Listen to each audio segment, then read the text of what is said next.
I was sitting in the emergency room at Maine Medical Center, shaking, holding my husband's wallet because the nurse asked for his insurance card.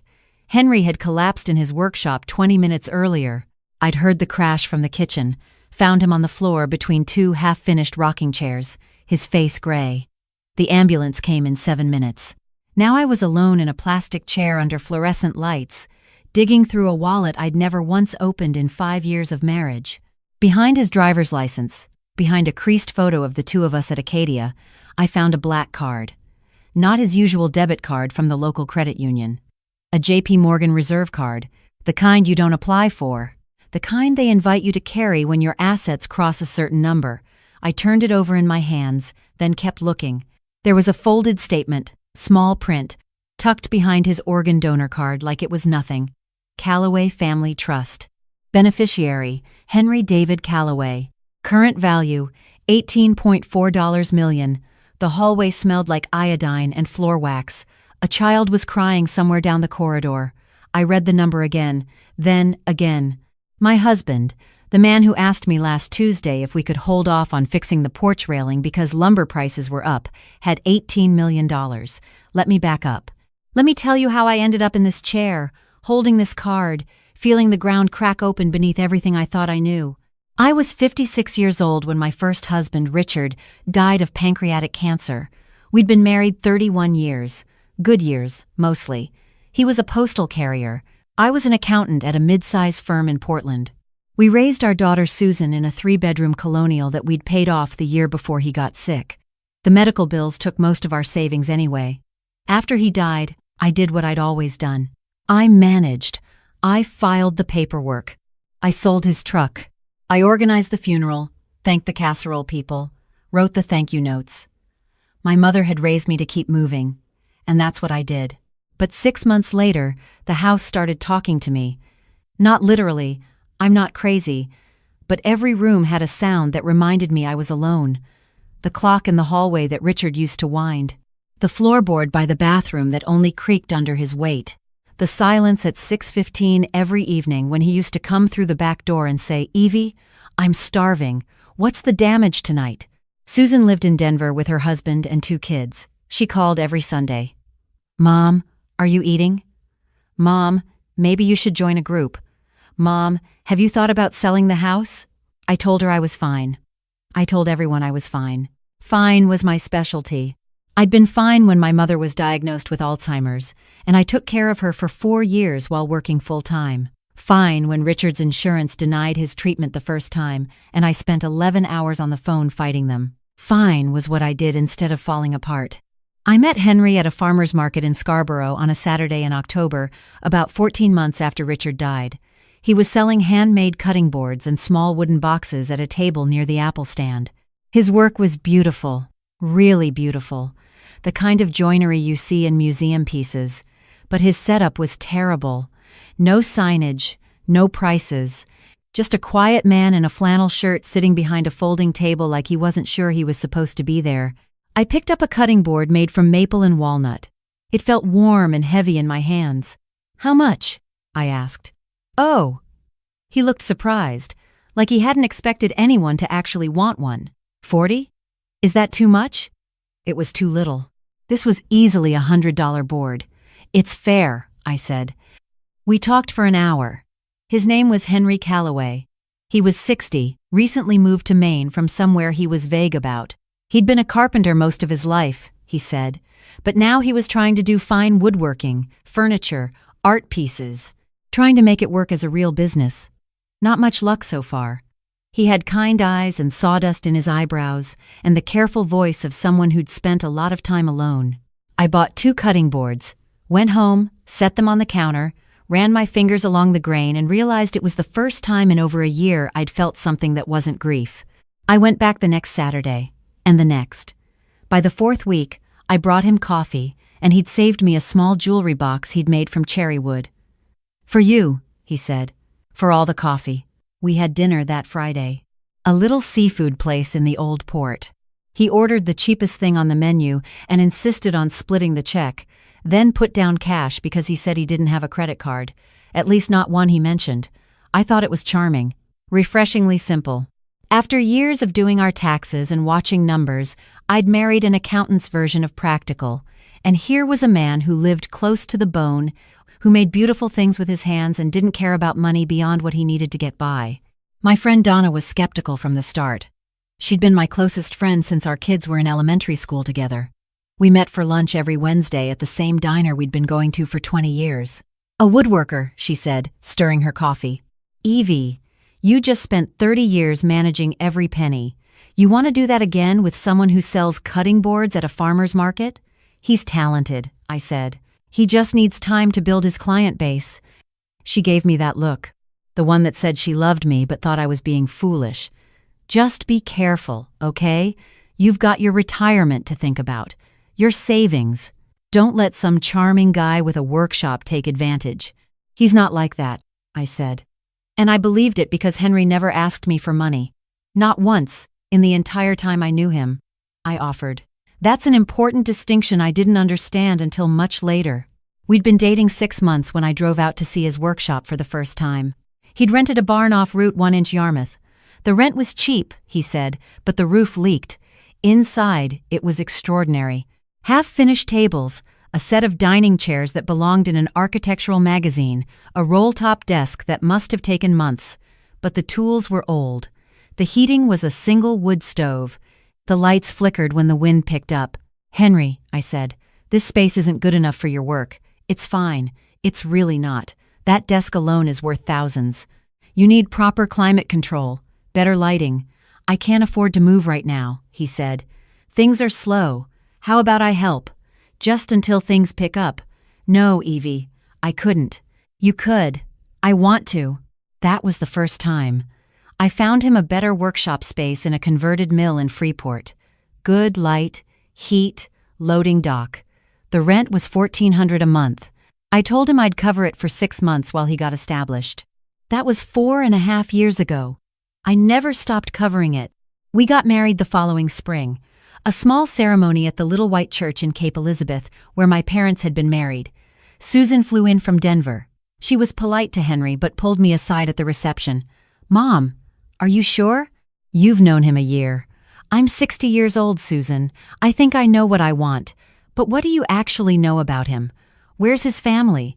Where did he live before?" "He's private." "Some people are. Private or hiding something?"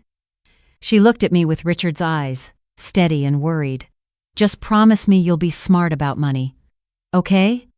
Keep your accounts separate," I promised. And I did keep them separate, technically. My retirement stayed in my name, but everything else, the grocery runs, the property taxes, his workshop rent, the new tools I bought him for Christmas, the van I helped him finance for deliveries that never seemed to materialize into real money, all of that came from my checking account. My monthly pension, the savings I'd built over 35 years of careful living. Henry contributed what he could. A few hundred here from a commissioned bookshelf, 1,000 there from a set of Adirondack chairs. He always handed me the money with this look on his face, equal parts pride and shame, and said put it toward the electric bill or something. I always did, and I always told him it was enough, that we were fine. That money didn't matter because we had each other. But privately, quietly, I was doing what I'd always done, managing, calculating, stretching. I canceled the cable, switched to store-brand everything, put off getting my car's transmission fixed for 6 months. I wasn't struggling, not really. My pension and Social Security were solid, but I was spending more than I should have been for a woman my age with a finite amount of money. Donna noticed. "You look tired," she said one Wednesday. "I'm fine. You always say that." "Because I always am." She set down her fork. "Evie, how much are you spending on him?" "On us? How much?" I didn't answer, which was an answer. "He's a grown man," she said gently. "If his business isn't working after 4 years, maybe it's time for him to get a regular job. He's an artist, Donna. His work is important to him. Your retirement is important to you. Or it should be." I changed the subject, but her words sat in my chest like a stone. The thing is, I didn't mind the spending. Not really. I know that sounds foolish, maybe it was. But there was something about being the one who kept things running, the one who made it possible for Henry to do what he loved, that filled a space inside me I hadn't known was empty. After Richard died, after Susan moved away, after my mother was gone, I had no one to take care of, no one who needed me. And then Henry came along, and suddenly I had purpose again. Every bill I paid was proof that I mattered. Every sacrifice was evidence that I was essential. We settled into a rhythm. Henry worked in his shop from dawn until mid-afternoon. I kept the house, managed our finances, tended my garden. In the evenings, he'd cook. He was a wonderful cook, and we'd eat on the porch looking out at the cove, and he'd tell me about whatever piece he was working on. His eyes would light up when he talked about wood, about the way cherry darkened with age, about the difference between hand-cut and machine-cut dovetails. I loved watching him talk, loved that I'd helped make that possible. 4.5 years. That's how long we had before the emergency room. The doctors said it was his heart, a blockage. They caught it in time. He needed a stent, then rest, then cardiac rehab. When they finally let me see him, he was in a hospital gown, looking smaller than I'd ever seen him, pale. Old, suddenly, undeniably old. "Evie," he said, his voice was hoarse. "Don't worry about the medical bills. I'll figure something out." I almost laughed. Even now, flat on his back with tubes in his arm, he was performing poverty. Except I didn't know it was a performance yet. Not fully. That realization was still sitting in my purse, folded up behind his organ donor card. I waited until he was asleep. Then I went to the hospital cafeteria, sat at a table under a buzzing light, and Googled Callaway Maritime Industries. The results filled my screen. Callaway Maritime, founded 1,946 inches, Bath, Maine. Shipbuilding, government contracts, commercial vessels. Sold to a Norwegian conglomerate in 2011 for an undisclosed sum that Forbes estimated at $200 million. The Callaway family retained significant assets. There was a photo of Henry's father, a stern-looking man in a navy blazer, at a charity gala in 2008, and next to him, younger, thinner, but unmistakable, was my husband. I sat there for a long time. The cafeteria was empty except for a janitor mopping near the vending machines.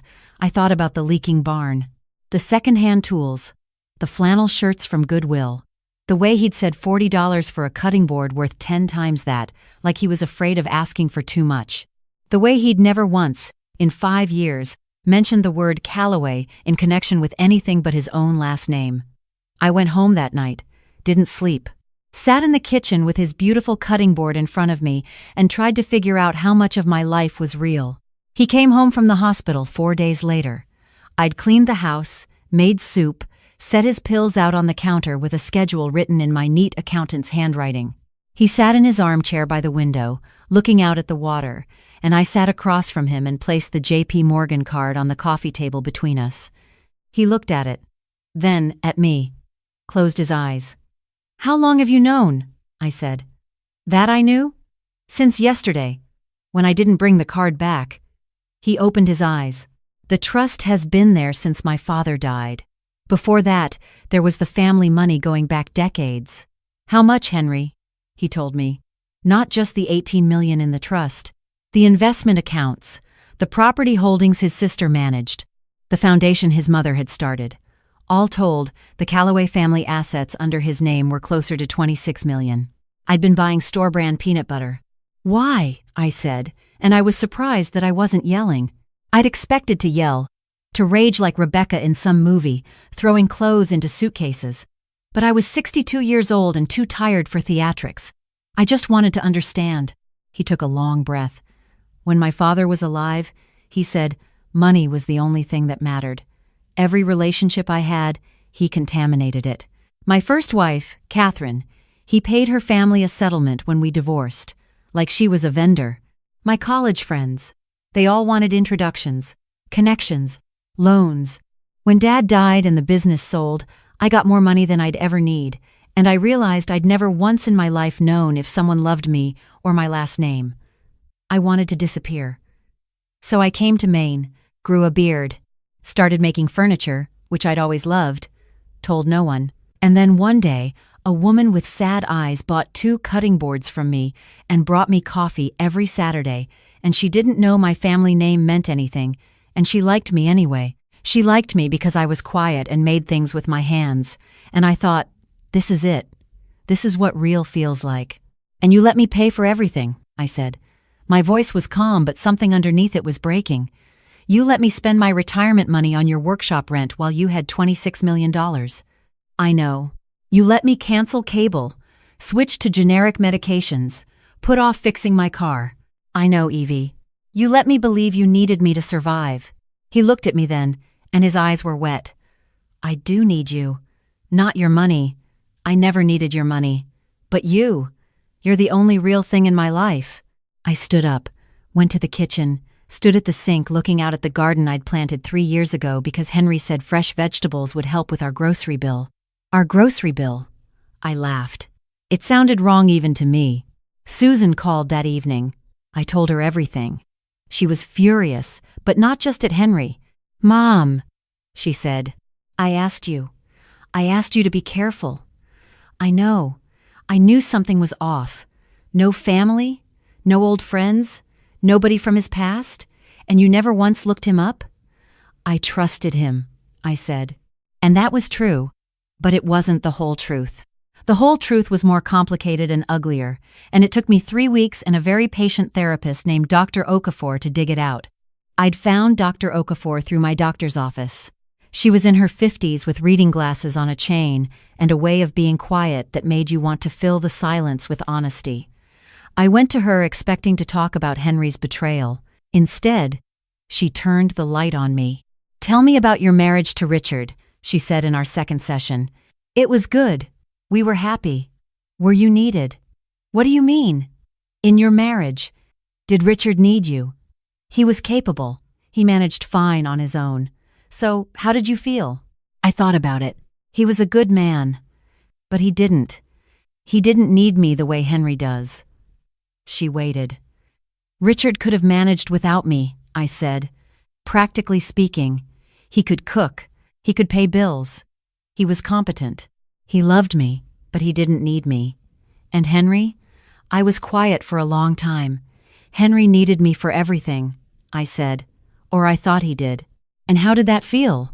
Dr. Okafor asked. It felt like I mattered. There it was. The ugly, honest center of everything. After Richard died, after Susan grew up and moved away, after my mother was gone, I'd become a woman with no one to take care of. And that terrified me, because taking care of people was the only way I knew how to earn love. My mother had Alzheimer's for 4 years, and I never complained once because being her caretaker made me indispensable. Richard's cancer nearly broke me, but at least during those awful months, I was needed. Needed was the only way I felt safe. And Henry, with his leaking barn and his old tools and his $40 cutting boards, Henry was the answer to a question I didn't know I was asking. Not who will love me, but who will need me enough to stay. Dr. Okafor asked me something that cracked me open. When Henry handed you money from a sale and said put it toward the electric bill, what did you do? I paid the bill. Did you ever suggest he handle the bills himself? No. Why not? Because... I stopped. Because then he wouldn't need me for that. And every time he tried to take on more responsibility, I found a reason it was easier if I just did it myself. I went home and sat with that for days. Replayed 5 years of small moments. Henry offering to take over the taxes. Me saying no, I'm an accountant, it makes more sense if I do them. Henry suggesting he sell the van and take a part-time job. Me talking him out of it because I didn't want him to give up his art. Or was it because I didn't want him to become self-sufficient? Henry bringing home $1,200 from a furniture commission and me quietly depositing it in our joint account and spending it on his workshop supplies instead of letting him decide what to do with his own money. I'd managed him. The way I managed everything. Not out of cruelty, but out of fear. If Henry could stand on his own, he might stand somewhere else. He'd been staying at a motel in town since the hospital, calling me every day. I hadn't answered. But on a Thursday evening, 3 weeks after I'd found the card, I called him back. He picked up before the first ring finished. Evie, are you okay? I've been worried. I'm not okay, I said, but I'm figuring some things out. We talked for 2 hours. I told him what I'd realized in therapy, about needing to be needed, about how I'd kept him dependent without knowing why. He was quiet for a long time. "I knew," he said finally. Not consciously, but I felt it. And I let it happen because it was easier than telling the truth. If you were taking care of me, you weren't asking questions. And I didn't have to face the fact that I was lying to the only person who mattered. "We're both liars," I said. "Yeah," he said, "but at least now we're honest about it." I asked him to come home. "Not right away," I said, "but come home." He came back on a Saturday, pulled up in the old van, carrying a wooden box he'd made in the motel room somehow, from scraps, and inside it was a letter. Not a financial statement this time. A real letter. Handwritten, 8 pages long. He told me everything. About his family, the money, his first marriage, his estranged sister who managed the family holdings and had been sending him statements he never opened. About the guilt he carried for having money he hadn't earned while pretending to be a man who had nothing. About how my love had been the first thing in his life that felt like it was truly his, and how terrified he was of losing it. I read it sitting on the porch while he waited in the kitchen. When I finished, I went inside. "We need rules," I said. He nodded. "No more secrets, about anything. Not money, not feelings, not what you ate for lunch. Full transparency. Done. And I need to stop managing everything. You're going to handle your own finances, your own bills, your own life. I'm not your mother, and I'm not your accountant." He almost smiled. "You're a little bit my accountant." "I'm serious, Henry. I spent 5 years running our lives because it made me feel safe. That's not fair to either of us." "I know. And the money. I don't want it. I don't need it. But I need to know about it. All of it. No hidden cards. No folded statements. That's fair. We're going to see a therapist. Together. Okay. I mean it. Not one session. Real work. I'll go every week for the rest of my life if that's what it takes." I looked at this man, 65 years old, standing in my kitchen in his flannel shirt, and I thought about all the ways we'd both been hiding. Him behind his poverty, me behind my competence. Both of us so afraid of being left that we'd built elaborate fictions to keep each other close. We started couples therapy with Dr. Okafor the following week. It was hard. Harder than I expected. Henry had to explain, in detail, every financial deception. I had to confront, in detail, every way I'd controlled our relationship. There were sessions where we didn't speak to each other for days afterward. There were sessions where we held hands in the parking lot and cried. He donated most of the trust to a foundation his mother had started, kept enough for medical emergencies, and a modest retirement supplement. He told his sister the truth about his life in Maine. She flew out to meet me, a sharp-eyed woman named Patricia, who looked at me over dinner and said, "You must be something special because my brother hasn't been honest with anyone in 40 years. "I'm not special," I said. "I'm stubborn." "That's the same thing in this family," she said. Susan came for Thanksgiving that year. She watched Henry and me cook together, which was new. I'd always insisted on handling the kitchen. Now he made the turkey, and I made the sides, and neither of us tried to take over the other's station. "Mom," she said quietly while we were doing dishes, "you seem different." "I am different," I said. "Good different?" "I think so." She looked at Henry through the doorway. He was on the floor with her kids, building a tower out of the wooden blocks he'd made for them. "He's good with them," she said. "He is. I'm still mad at him. I know, I was too. And at myself. That was 2 years ago. Henry and I are still married, still in therapy, though now it's once a month instead of weekly. He sells furniture out of his workshop. Good furniture.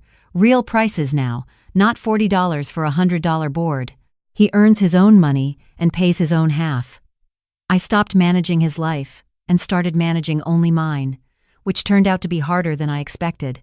Turns out when you spend 60 years being indispensable, learning to just be yourself is terrifying. Last week I came home from grocery shopping and found Henry in his workshop, sanding a cradle for the new grandbaby, he said. Susan had called that morning. Due in April. "It's beautiful," I said. And it was. Curly maple, hand-cut dovetails, smooth enough to rest your cheek against. "How much would you charge for this?" I asked, teasing him. He pretended to think. "For my grandchild?" He grinned. "Free, but for anyone else? About $600. I kissed his forehead.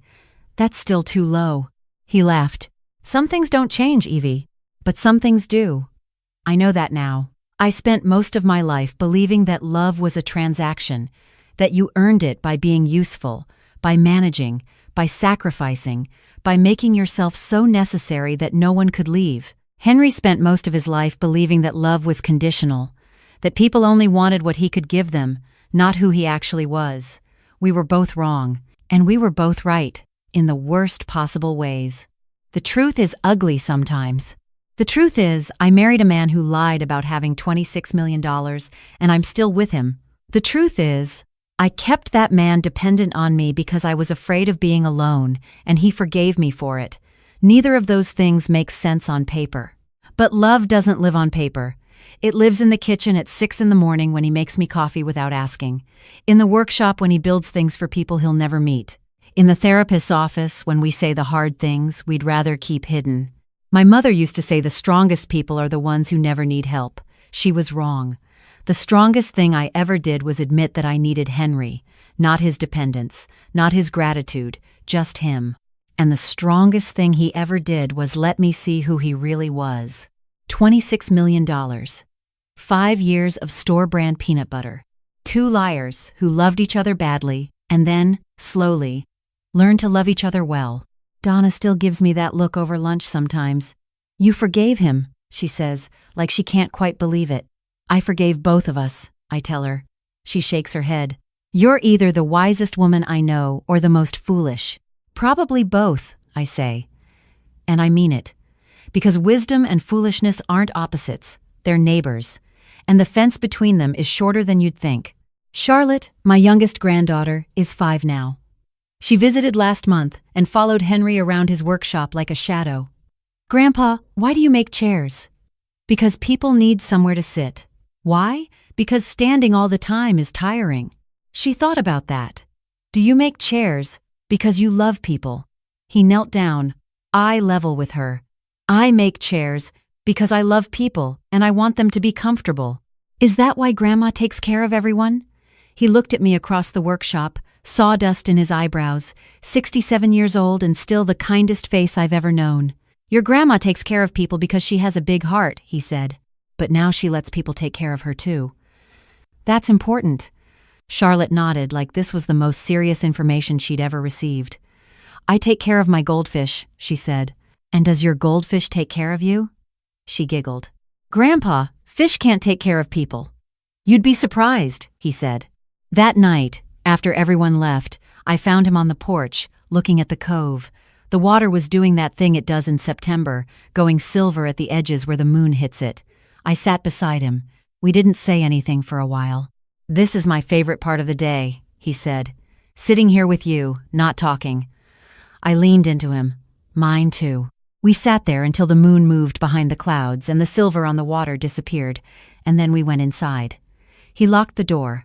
I turned off the lights. 2 people who'd spent their whole lives pretending, finally just being. I think about that sometimes, about what we almost lost, about the version of this story where I find the card and never speak to him again, where I let the anger win, where I choose being right over being together. That version exists somewhere. In some other life, some other Evie throws him out and spends her remaining years proud and justified and alone. But this Evie, this one right here, she chose the mess. The ugly, honest, complicated mess of loving someone who lied and forgiving him and forgiving herself and doing the work and showing up every single day for something that doesn't look anything like the fairy tale but feels, finally, like the truth. That's enough. It turns out that's everything. If you enjoyed this story, please like, comment, and follow for more. We post new stories every week, and your support means the world to this channel.